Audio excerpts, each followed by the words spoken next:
Nothing like a bridge of 1,000 corpses for your first away mission. It's V'ger Please. My name is Joseph. And I'm your co-host, Peter. Peter, what episode of Enterprise did we review this week? Season 1, Episode 3, Fight or Flight. So, Peter, you did not enjoy our travel through Broken Bow. You had some harsh words of the quality of the show that I had convinced you to continue our adventure with. Has that opinion changed at all? Are you feeling? Are you asking, was this a boring, shitty episode? Yeah, it's a little boring, a little shitty. I mean, it was a lovely room of death. That part was cool. The B plot being a slug, I don't know. I think what needs to happen at this point is Bran and old Rick Berman need to get the fuck out of the writer's chair. Let's go back to Broken Bow real quick. It's hard coming off the tail end of Voyager out of season 7 specifically, which overall was pretty great, right? You're getting peak product and having to rebuild a show from the ground up, especially in this time frame for the Federation, or Earth, we should say. Could that first episode have been amazing for network television? You know, go to with like Battlestar Galactica, which has Galactica come out at this point? No, it's a couple years away. Okay, so Hollywood has not discovered the secret sauce for the golden age of television that would culminate with Game of Thrones. Again, you take episode 1 of Enterprise and you compare that to any other Star Trek pilot episode, I think, and it hurts a little bit to say, but it wasn't bad. No, not at all. It wasn't anywhere near as great as what we were getting out of season 7 from Voyager. And how could it be, if we're going to give this thing a fair shake, which I certainly want to do, but you gotta lay that foundation. You got to establish the ground rules. You got to introduce the characters. I think Broken Bow was a much better series premiere than Encounter at Farpoint.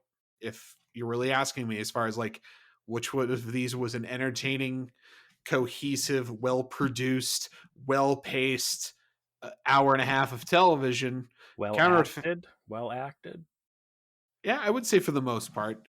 Patrick Stewart was a little rough in that. If I don't know how long it's been since you watched Encounter at Farpoint, but he's stilted, to say the least. A young version of Patrick Stewart playing that character at 70% of his true power is still pretty good. But Broken Bow was pretty cohesive. And still kind of boring, at least by my viewpoint. And unfortunately, I don't think this, it's a third episode because Broken Bow was a 2-parter. This is a rough choice for your follow-up episode. The first contact, the moral decisions and directives, a little bit of space combat, not bad, little paint by numbers, but then the whole B plot, again, being the slug and what's her name, Hoshi? Yeah, so it is a bit odd that this episode's main focus is one of essentially the more minor characters. It's Hoshi Sato, the communications officer, instead of the captain or T'Pol or even Trip, right? Like your 3 mains. This is below the line on in terms of your main characters, and this is really Hoshi's episode. We didn't really get to know very much about her in the pilot, so it's nice that they're allowing her and by proximity some flocks to get through in this episode. But it is kind of strange that this is pretty early to be leaning so hard on your minor characters and giving them whole episodes to use.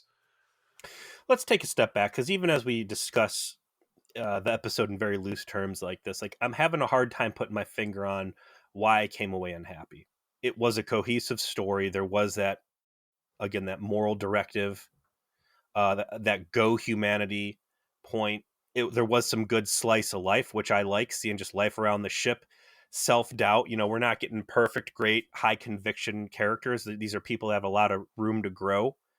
I'm getting a cohesive story that reflects on its past experiences, and that's something I often said I'd give my left arm for in Voyager. What should I want out of Star Trek Enterprise. What should a Star Trek fan want out of Enterprise? And is the difficulty I'm having in these first two episodes, is that something that other people had back in this is what, 2001? Yeah, 2001. Where were you at on this stuff when it came out? I wasn't watching it. It was right after 9/11. I was absorbed in politics at the time. I didn't watch any Enterprise until it had been out for a year already. All right, So so I when you never started caught. I didn't watching, catch this when it started out on broadcast TV. when you did finally start watching it, where were you at? I mean, did you instantly come in warm? Were you holding it at arm's No, distance? no. So I was one of the many people I think that never really got into Enterprise. And then it wasn't until the third season was going on. I watched some of the second season. I wasn't impressed by what I saw, and I just, I was in college. It's actually much harder to take the time to sit down to watch something when you've got a lot more going on in your life. Absolutely. And I didn't really try to watch it. And then it was actually the advent of some of the more popular video sharing, file sharing services at the time. Got your Uh, LimeWire going. Exactly. That I had heard from someone in class that was also a nerd that was like, "Oh, Enterprise actually got really good in season 3 and you should watch it." And I wound up downloading it all and did get I just literally just started watching in season 3 and really enjoyed it, and then started watching it in season 4 when it was on live. What a crazy way to. So you Yeah. just came in to season 3 and said, "I'm gonna give this thing a fair shot, and if it's good, I'll go back and watch the early seasons." Correct, and that's what I did. And it season 3 is really really really good and very different than the rest of the show that came before it, and you'll certainly see why. Because of that experience, it probably warmed me up a little bit to season 1 and season 2 because I knew that the quality improved so dramatically. Because I had this odd experience the first time I watched it, I guess I just don't have that sort of feeling you're having of like, what is this? But I kind of get it though. I all of that to say, what I think is maybe throwing you off a little bit is that there's a lot of things here that are very Trek, but a lot of things that are not. It has to do with, I think, the casual nature of the characters. It's because Stevie was pointing this out to me while we are watching it. I thought it was a really good point of like, these guys are just acting like dudes. They're not like the sort of stilted, perfect future people that we're used to seeing because they're so close. They're so much closer to the people we are. And so like the whole episode revolves a lot around Hoshi's like, I don't really want to be in space. I don't like space things. And her kind of like going to her friend Jonathan Archer, who happens to also be her boss, and be like, I suck at this.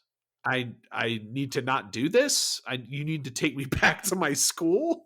I feel like I'm over my head. I wasn't ready Yeah. to see that scene out of Blade 2 where all the people are being drained of their fluids as Capri Sun bags up in the ceiling. You saying that highlights a lot. This version of it's interesting. This version of Starfleet should theoretically be much more militant, right? This is closer to World War III.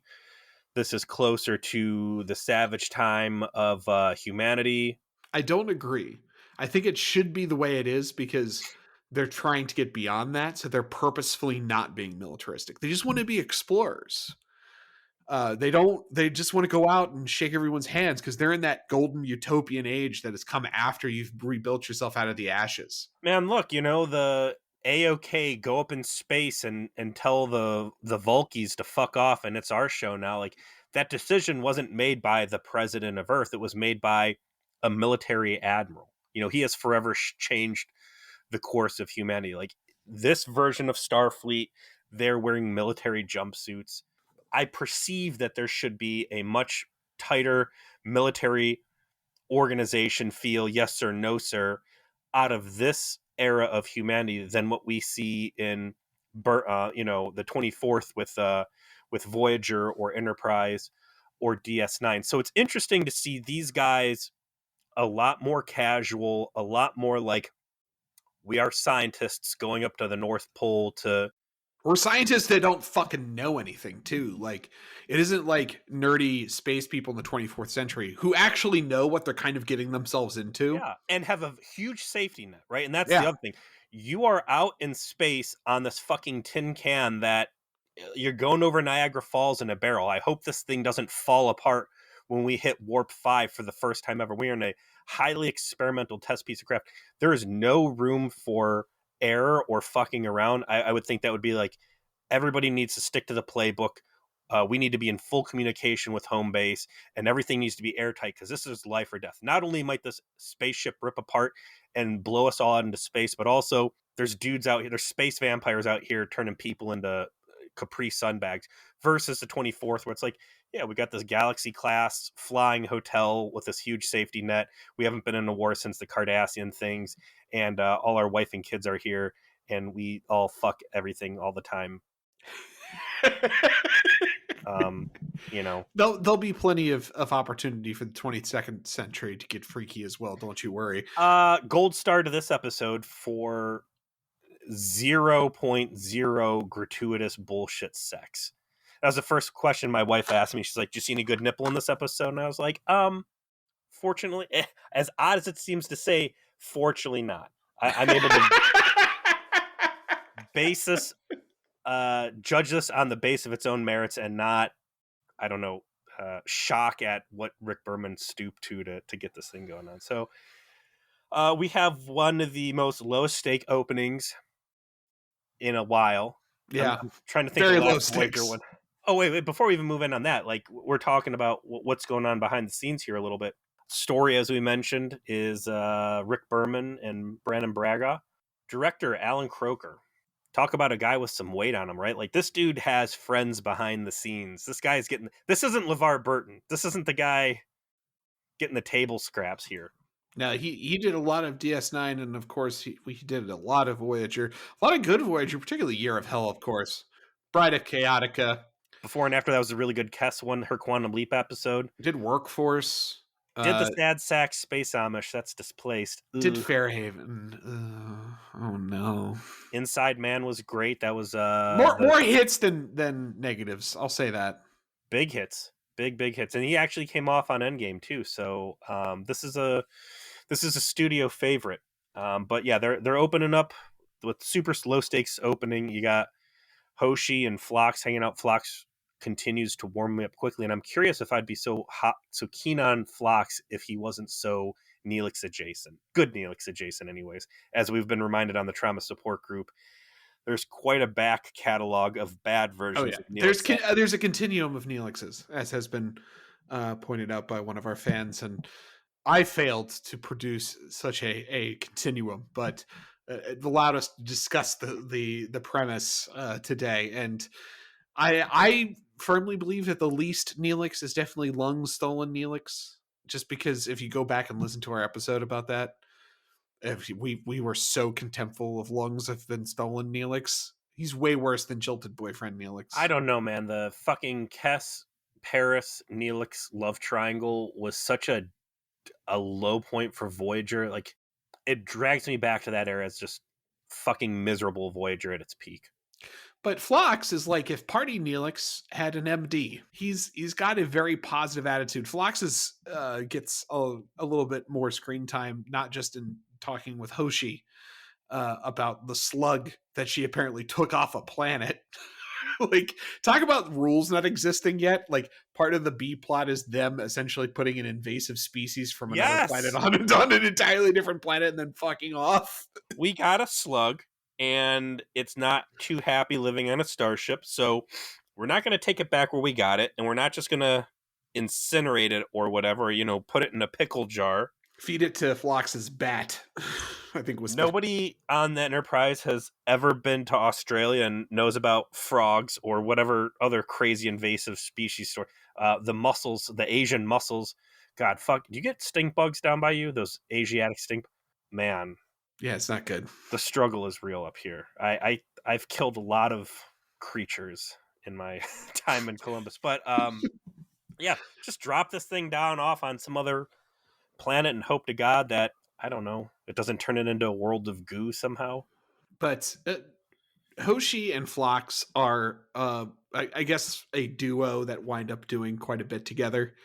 Um, it makes a degree of sense. They are both people who wound up on the ship more by happenstance than by purpose. Hoshi has been established in the premiere and is very well established in this episode. Is somebody who's really on this boat because Jonathan Archer talked her into it. They have a very close relationship that never gets fully fleshed out in the show as to how they know each other as well as they do. They used to hang out in AOL chat rooms. Is that it? Yeah, Is that they your just used to hang out in AOL chat rooms, or maybe, or actually, it was the future, so maybe it was like Yahoo chat rooms, and they met it. Did you ever? Did you ever bold make? bold suggestion? Yahoo exists in the 22nd century, but go on. Well, hey, China. I don't know. Did you ever make the mistake of going to a chat room meetup in real life? No, not in real life. I've did go. I take that back. I have been to Reddit meetups, Ooh, and that wasn't too bad. That wasn't too bad. And that was a long time ago, though. I haven't been to a Reddit meetup, probably since God, not probably since I haven't even met Stevie, and that would have been 2013. So it was a long time ago. There was the Cincinnati, r/Cincinnati, and then I did one for my alma mater, my undergrad alma mater. well, I was in some Columbus Yahoo chat room, and I went to the meetup at someone's apartment, and boy, lesson learned on that one. But I'm glad to see that. That sounds like so much more danger. Like we met at a bar, dude. Like that was I wasn't gonna go any other way. I was young and dumb. It was early in college, and man, that was a bad scene. But I'm glad to see that Archer and Hoshi's chat room meetup was able to produce so much more productive things. I like that as she goes through this B plot, experiencing regret. Like she's continues to try to talk herself up on why to stay and why she needs to be there and the opportunities, and she's basically reading what I assume was Archer's like hard pitch sales talk to her. You're an exolinguist.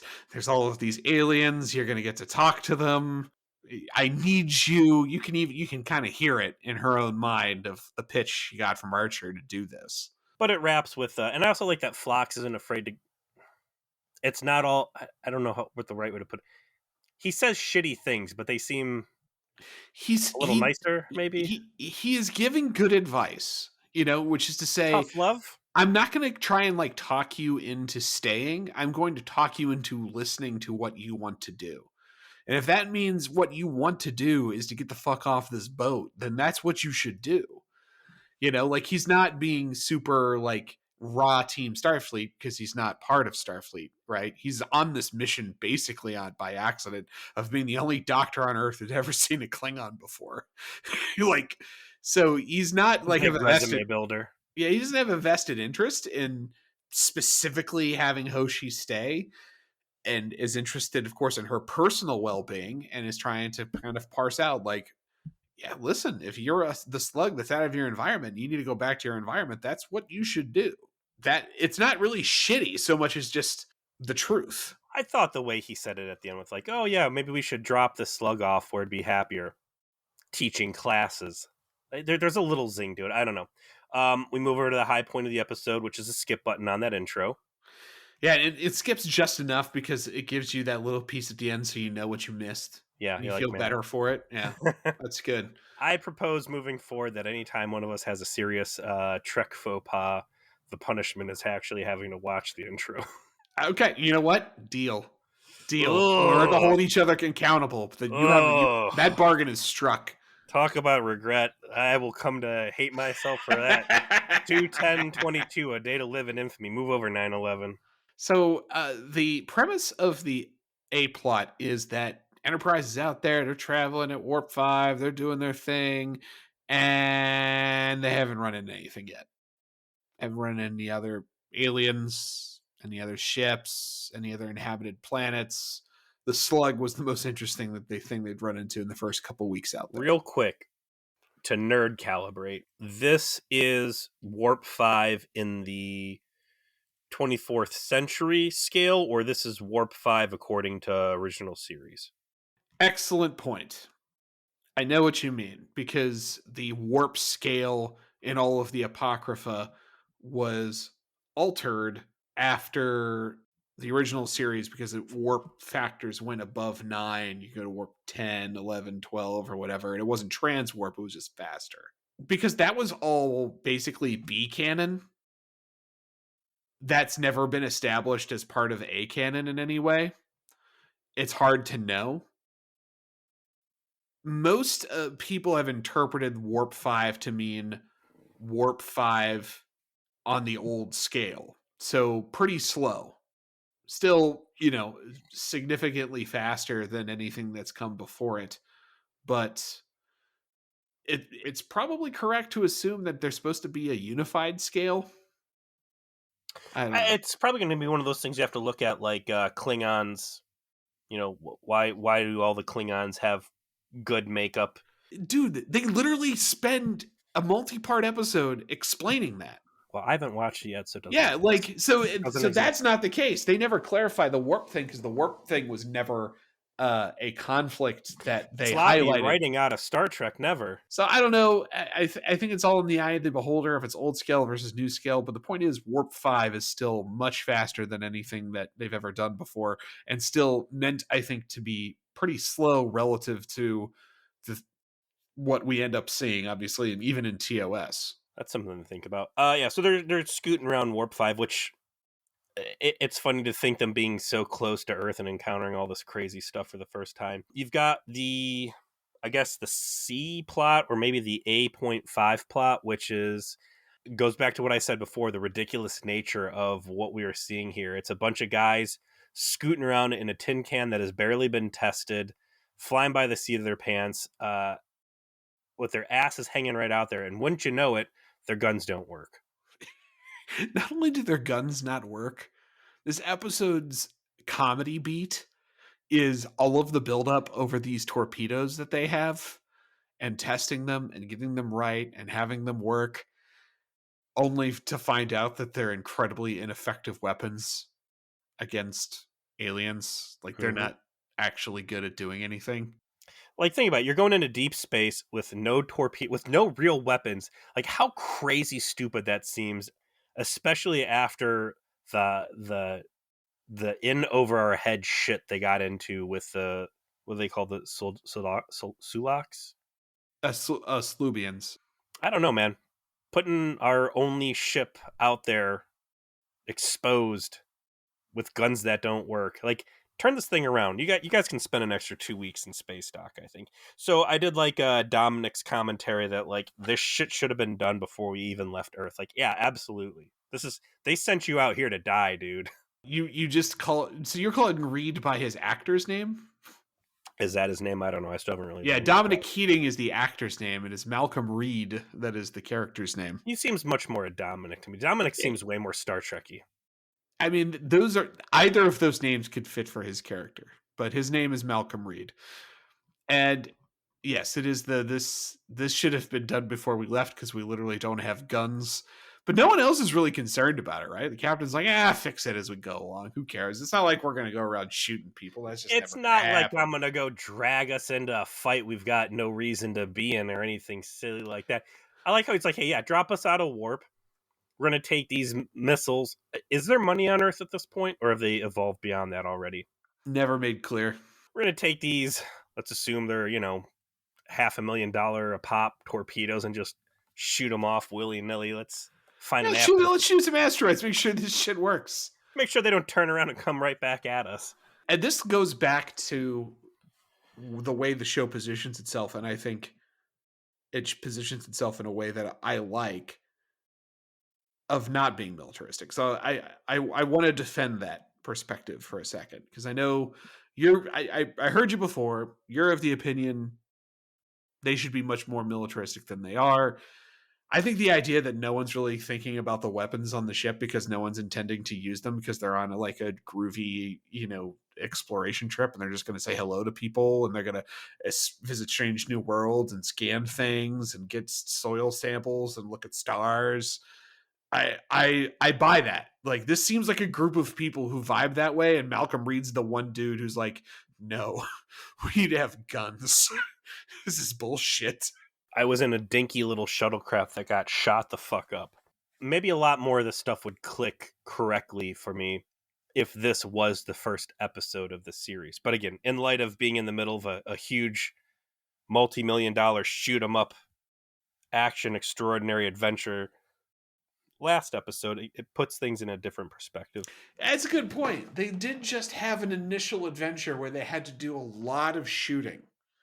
A lot of shooting. A lot of shooting A lot of happened. blowing up. They had to put a tricobalt device on a assassin beehive. That's a good point. They now know that there is going to be shooting. That they just made like a shit ton of enemies of the silly putty people. Mm-hmm. So maybe that should have been the reason why they're There's a like, temporal Cold War. yeah, yeah. What? So the captain should have come down and been like, yeah. So after our adventures with Mister Slimy Face, please tell me our weapons are working. Yeah. They might come back. You'd think. Or maybe he just thinks he's on Voyager where there's no repercussion from episode to episode and he gets a clean slate to move forward from. So they finally come across... No, they don't. There's what I would call the real B plot in this. And that is, despite whatever Jonathan Archer said last episode, he still wants to be a shitty little bitch about Vulcans. His least attractive character trait is this incredible grudge he has against Vulcans for reasons that are quite frankly unreasonable. And it keeps coming up, and it's one of the big reasons why I don't like him. Despite the fact he says, I'm moving past this. I've forgiven these grievances. I'm going to grow as a person. Then he's like right back into it. I'd say his least attractive character trait isn't like his beef with the Vulcans, but just like the childlike petulance that he has being his primary decision-making drive. Yeah, this beef does not end until season 4, in reality. Doesn't the series end in season 4? Yeah. He just takes a long time to actually like get over this. His rationale for why he hates the Vulcans is that they held back the development of the Warp 5 engine and his dad died before seeing the project come to fruition. That's actually the reason.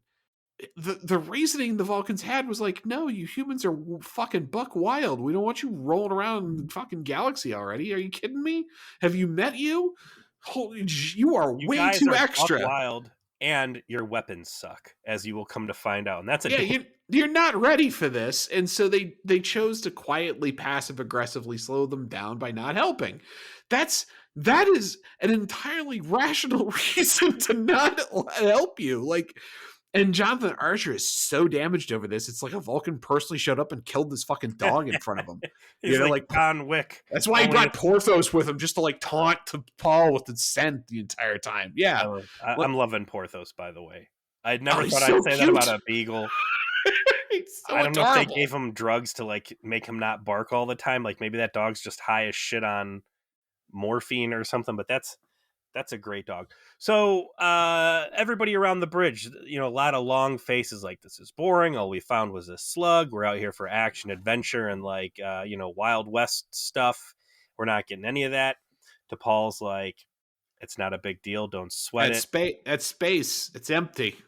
Like, get used to it. There's nothing out here. Come on, you must want to, you guys got to know about something. Nope, we don't go out there looking for problems. We just go after whatever the objective is, and that's it. And then she kind of like throws him a bone. She's like, well, hey, look, here's some fucking piece of shit out here. You want this? And he's like, yeah, I do. Fly us over there. Let's see what's going on. There was a neat scene where Phlox sits down with Trip in the mess hall, and you get more of Phlox being like, oh, I'm not bored. You humans are a delight to observe. Those two are fucking. Like, it's... I like the way she smells after she's sweating. Some real creeper vibes. I like it. Yeah, because you get it, because he's friendly, but he knows nothing about human social interaction. He doesn't know what he's saying is extraordinarily weird because he doesn't have that kind of context.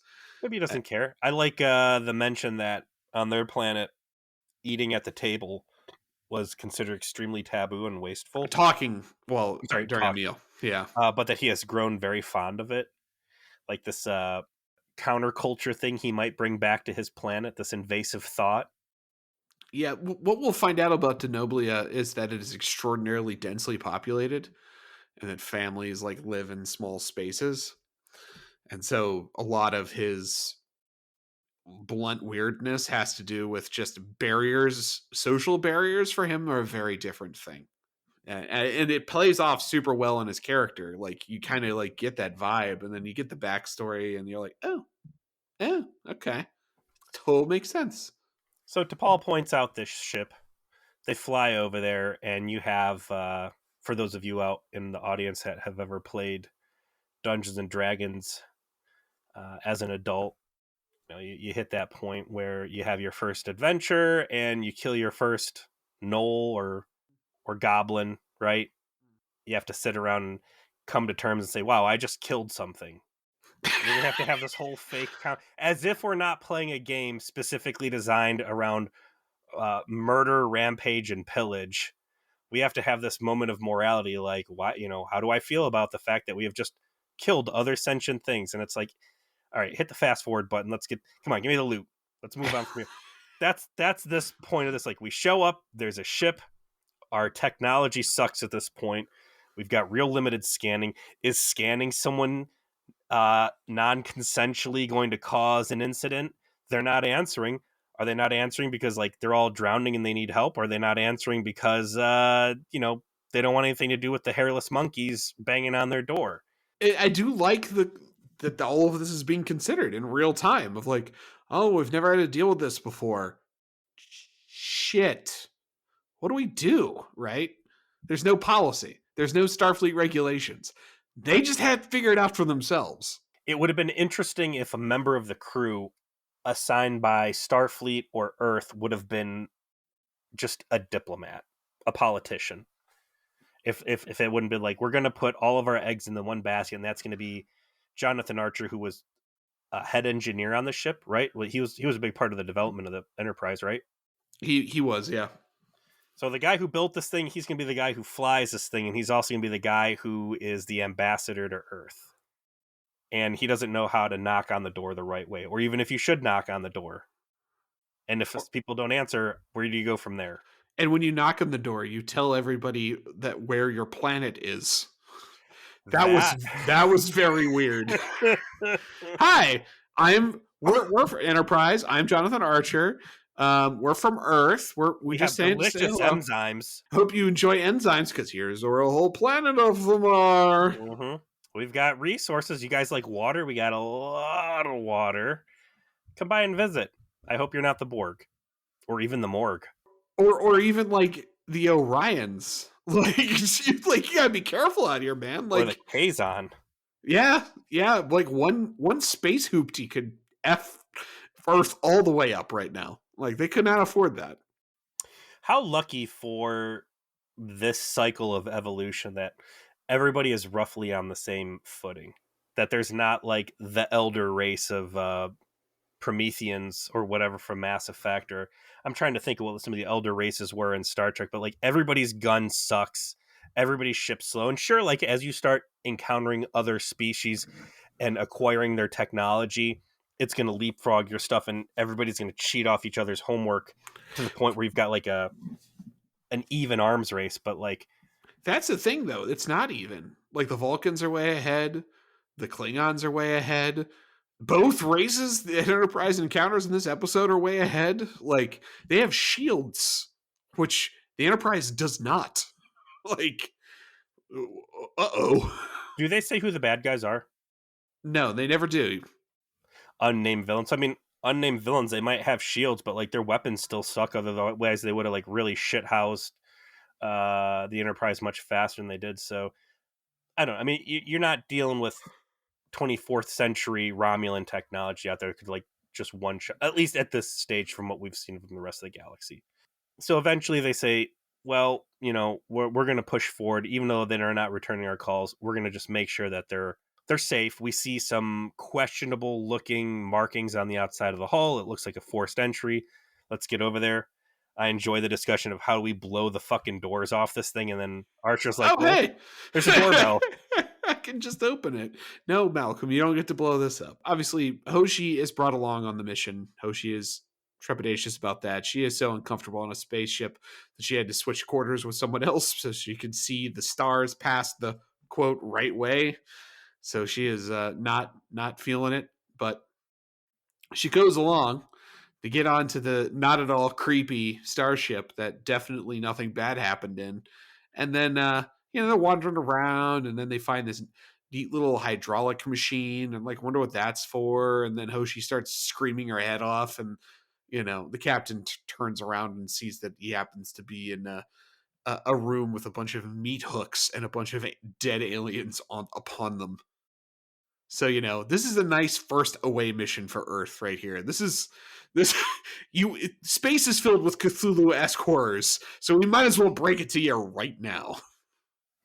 Hoshi freaks out, and she'll come to have that flip out hanging over her head as a particular sore spot of self-doubt. I was kind of expecting like them to misread the situation. Maybe this was some sort of like voluntary regeneration cycle. This is the species goes through, or like fuck this equipment up and like wake up a bunch of people real pissed off that their naps were ruined. But no, it's exactly what it looks like. Like the Predator got on here and strung them all up from the ceiling, hooked them all up to a bunch of tubes, and they're being like juice pumped like a Yeah, bunch they're of being spiders. juiced. They're being juiced. Yeah. So after the initial what the fuck, they decide just to leave, right? They're just like, well, fuck this. Let's get out of here. And then they go back to the shuttle, and they go back to the ship, and they're like, yeah, there was just like a room of like 15 corpses in it, and everyone's dead, and something very weird is happening here. And to Paul's like, cool, can we go? Can we Because you go think now? maybe that's going to happen to your crew if Yeah. those dudes come back here. Because whoever Which, did it's coming back for grab their fucking crab, fucking net, and we don't want to be here when it happens. hey, Do that's you want great, Old Bay on you, Captain? Do you want that? I don't great think you advice. want that. Great advice. So far, T'Pol, despite her gratuitous sex scenes, I enjoy her brand of real talk. And Archer kind of drags his feet around, and everybody else in the ship's like, yeah, no, I don't want to get fucking juiced. Maybe we should go. So off they zip, and we get a very depressing little dinner scene.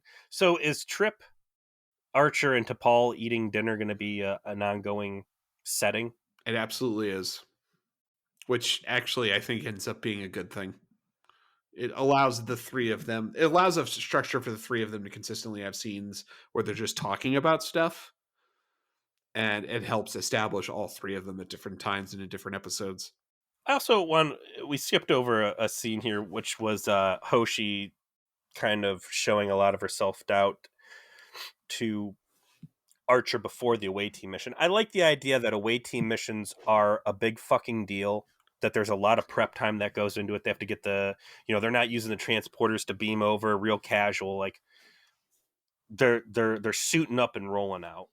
And like Also, Trip fights to get on the team and doesn't get on it because, you know, all of them are very, very eager to get off the ship and do spacefaring things. I also like the fact that they're going into like inhospitable climates, so there's a lot of spacesuit use. Are those going to be used heavily, or do they Oh start? yeah, all the time, and they're obviously better looking than the ones used on Voyager because they purpose built new ones. It they look good. I wouldn't want to be trapped in that thing, but it makes sense for them to have that stuff on. I I don't know if I agree with John Archer's decision to eat as much cheese as he did before his first contact with an Yeah, alien you don't want species. to make it gassy, man. You don't want to have a gassy suit. Mm-mm. I did. I And I don't did. know about feeding your dog that much cheese before you go out to work. Like, is he just trying to come back to diarrhea all over his That's quarters? exactly what my wife said. By the way, it was like, "Why are you doing this? You're just gonna have fucking runny shits all over, dude." Does Bram Branagh or Rick Berman not have a dog? Do they not know the fire that Archer's playing with there? Like, you could be the best, biggest win first contact, And it's not going to matter when you come back and see diarrhea on your shoes. Hoshi comes, expresses her doubts before the mission, and that's kind of where the casual nature of her relationship with Archer is quite clear because she's not like, I mean, there's yes sir, but it's very much like, what the fuck, I am not up for this, please don't make me go. Like, don't make me do this, I'm only here because you talked me into it, come on man. But you know, Archer pulls the charm out. I was like, you can do this, bucks are up, we're gonna bite your lip and we're gonna make this happen. And then the mission goes the way it goes. She, as she says, screams like a 12-year-old uh, at the sight of corpses. Phlox tries to like convince her that's not a big deal. Like, I really liked his line of like, you saw something that you'd not seen before and it disturbed you. You should be grateful that your experiences have not to date included seeing a room full of corpses. Like, that's okay. That's probably good. You know, like when I saw my first room of corpses, it was also terrible. I liked that sort of way of interacting of like, Was yeah, that you when he named? screamed. Was that when he name dropped the Nausicaans? Yeah, I think so. The scenes with Archer being as sweet and friendly with Hoshi really is what makes him being needlessly shitty with DePaul seem as jarring as they do, right? So jump forward. We're having the dinner after DePaul talks common sense, like, "Hey, we shouldn't be in this this literal death trap when the guys come back to get their juice boxes. We should go." And you get that dinner. It's Trip. It's Archer. Archer's got a very clear, moody chip on his shoulder. He's being a real dick. Trip's trying to talk to him, ask him about stuff. Archer's being. It's just this fucking degree of petulance that singing an adult leadership figure like that is disgusting. Yeah, it's very like needlessly edgy teenager. I know I said that last week, but you're going to end up getting this vibe like way too much from him of like, What if it would have been Vulcans? What if it would have been humans? Then what would have just left him? And it's like, yeah, but it wasn't yeah. like, there is no real discussion had to those points. They're just very basic bitch things to do to try and say humanity, fuck yeah, we got to go back and do the right thing, right? Like that's where they wanted to get to. And so this was the premise they fed into the scene to get there. And it's super heavy-handed. Maybe if And Trip had been like, what you did was wrong. That's not why we're out here. Like, yeah, there needed to be a little angel devil stuff happening in the scene of like, to Paul, this is what's logical, this is what's safe, this is what you should do, and then Trip being like, aren't we this out is here to like, Florida. yeah, like aren't we out here to like do the fucking wild shit? Shouldn't we go back and help the, you know, these people, whoever these peoples are, find their derelict ship? Like, shouldn't we involve ourselves when we see something bad happening, like, and then try and fix it?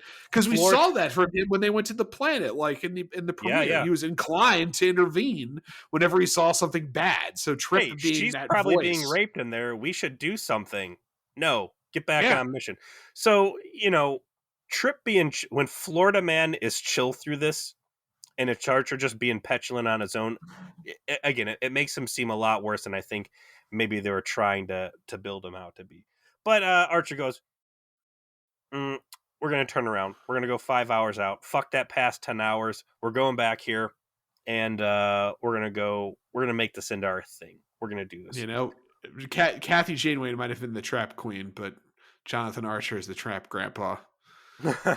He's the predecessor. He saw a trap, and then they left the trap. Paul's like, we shouldn't stay in this trap, and he left. He's like, no, the fate of every Starfleet captain is to fall into these traps. So let it be written. What the Borg do to people is like the nightmare of the Federation in the 24th century. I'm going to say that what the Borg are doing to people, I might view as a little less bad compared to being strung upside down and drained into Yeah, fucking. being murdered and then having your corpse be juiced by your murderers. That's pretty rough. So T. Paul at this point, I think, needs to be like, I like how maybe you say to Paul, T Paul, like T Pain. Tupac. She's got the hard T. All right. Yeah, you're giving it the hard T. I like I'm it. giving it the hard T.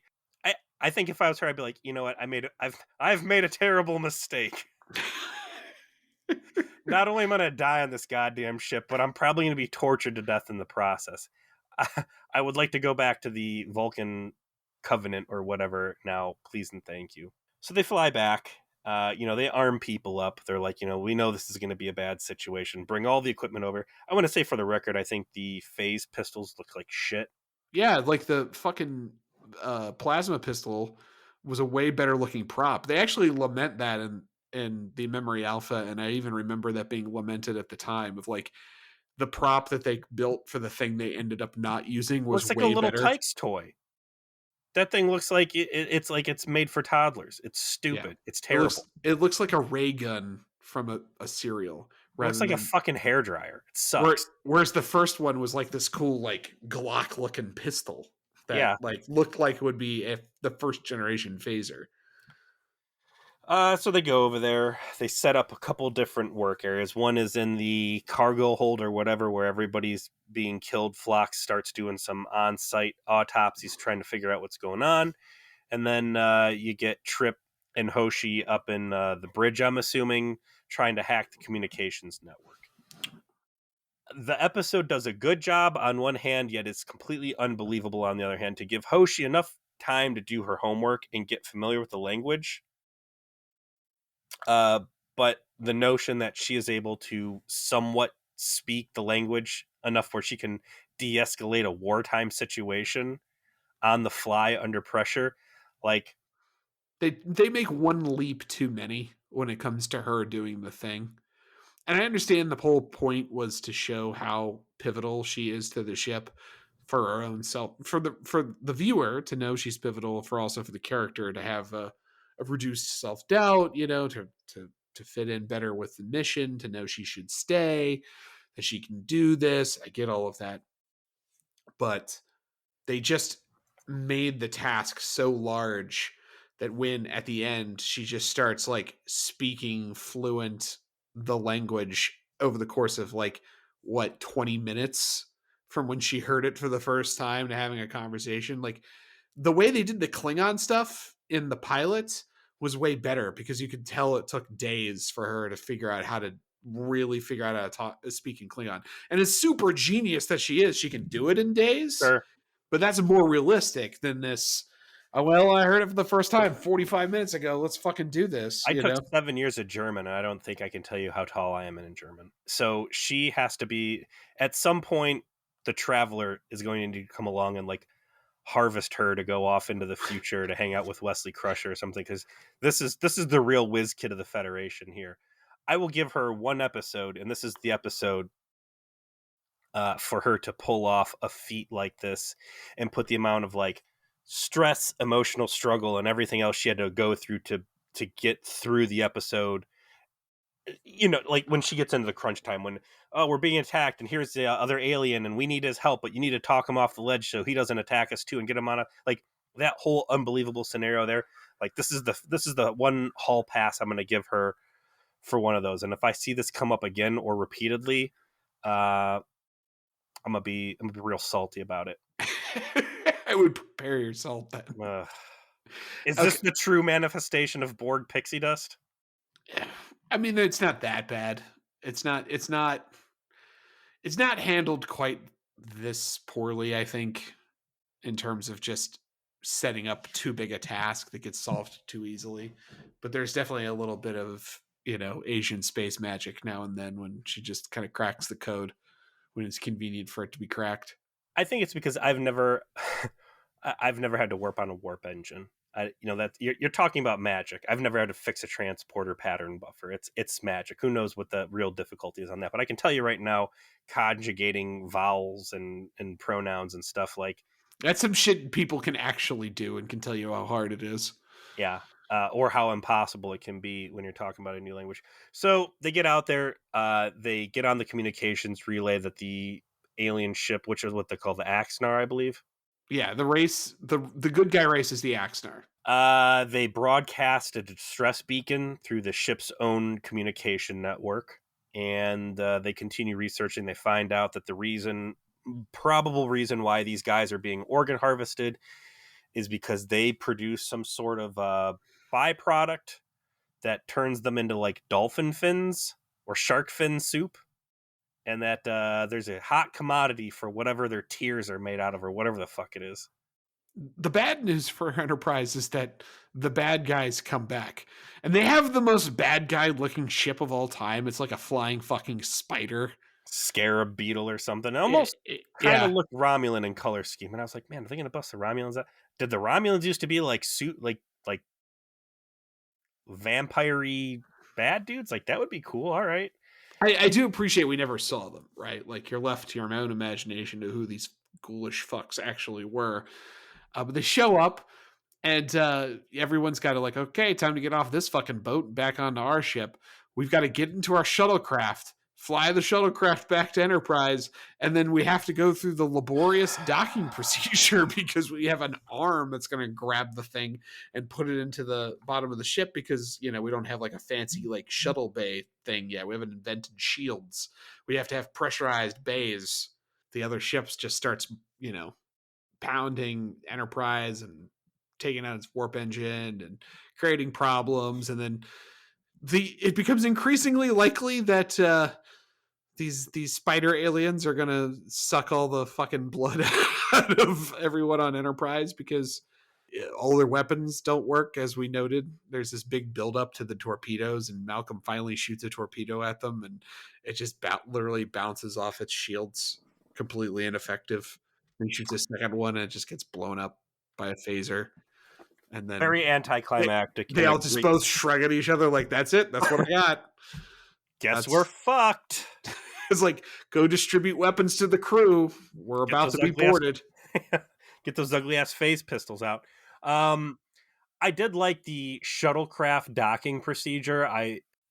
Yeah. I liked it as a stress builder. I thought the doors flipping open and how they actually disembark from the shuttlecraft is really neat. How it's got that submarine feel. I thought it was ridiculous. Archer leaving the shuttle bay and then getting up on the bridge and walking out in his normal uniform like it was Batman coming down the fireman pole in the old Adam West. Like, magically back in my other clothes now. Why is it that the torpedo works the one time, but it doesn't work the first time? Did the other ship have a chance to fire off a few rounds and then that drops the shields and gives them an opening, or is it something to do with targeting? Or is that just a dud torpedo? I think they were implying it had to do with targeting, but it looked like it bounced off its shield, so it was probably that the other ship shot at it and lowered its shields. Because it was a great juxtaposition. So what happens is they shoot the torpedoes, they do nothing. Ship comes, it's about to board them and steal all their essence after they all get murdered. Then the other Axanar ship shows up and is like, "What the fuck is going on?" That's where you get all of the climactic communication stuff with Hoshi. Again, I like Hoshi as a character. I like her actress. I think my fault with the plot line is not her and not how she kind of went through a lot of the development in this episode, but just the premise of the problem she's asked to solve at the end is just Superhuman. beyond the capacity of anyone to do. But you know, she works through it. She's filled with doubt. Archer's got to like, we all are gonna die if you don't. So These dudes have tow cables and they're cutting holes in our deck. I'm getting some real vibes of Vidian like murder boarding parties here.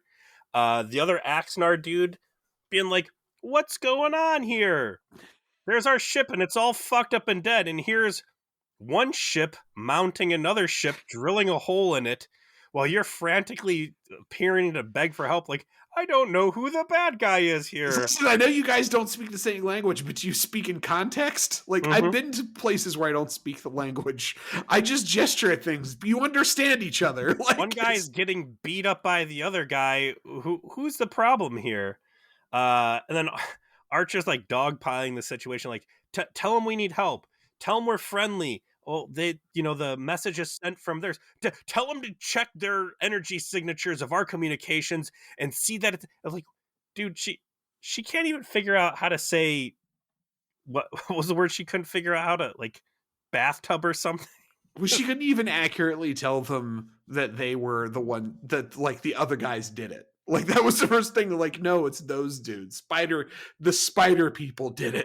I don't know how to say evil in their language, and you're telling me to have them cross-reference energy patterns. Like, chill out, Archer. She's able to, I don't know, get out a magic genie lamp and rub off one of her 3 wishes to fucking save the day, and somehow start speaking to this guy, get enough, and goes, oh, yeah. Oh, wait.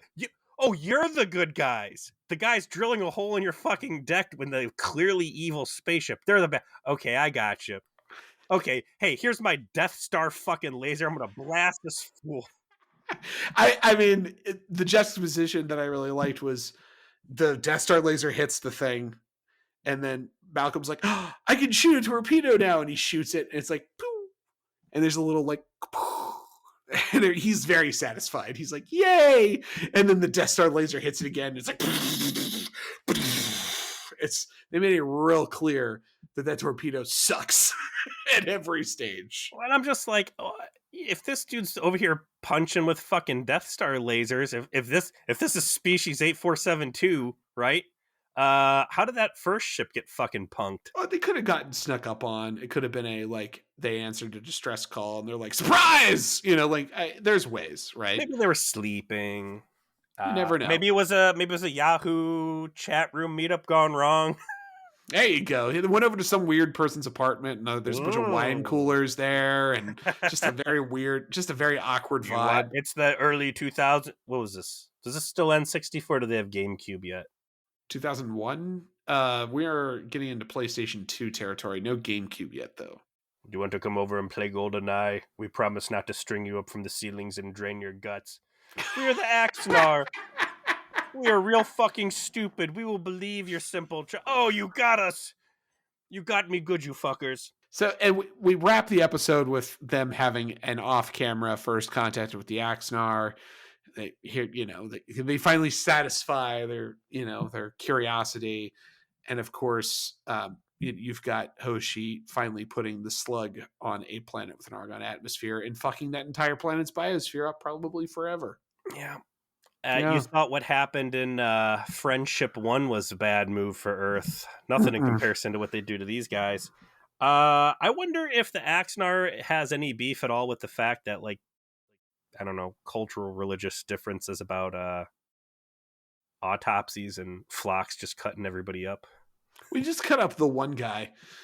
Wait, we thought you were cool, and now we see you're mutilated. You were the bad guys. I did like that they blew up the juice box before they left. Like, Archer's like, oh, yes, bad guys are here. Fuck this thing. Bang. Like, best not let them have this. I would like to see, like, ectoplasmic juices just pouring out of that thing everywhere. And then, I was very relieved to see that by the end of the episode, we're not rehashing the intro, and they got a little bit better end credit music than what I was expecting. But the thrust of this episode is it steals Hoshi's resolve that she does want to be a part of the crew, that she's integral, that she does need to be there, and apparently communications at this stage in Earth technology is actually more important than their completely fucking worthless weapons. Well, no, but I like that, though. Like, their weapons suck. They're going to have to talk their way out of problems. Yeah, and that's a very start.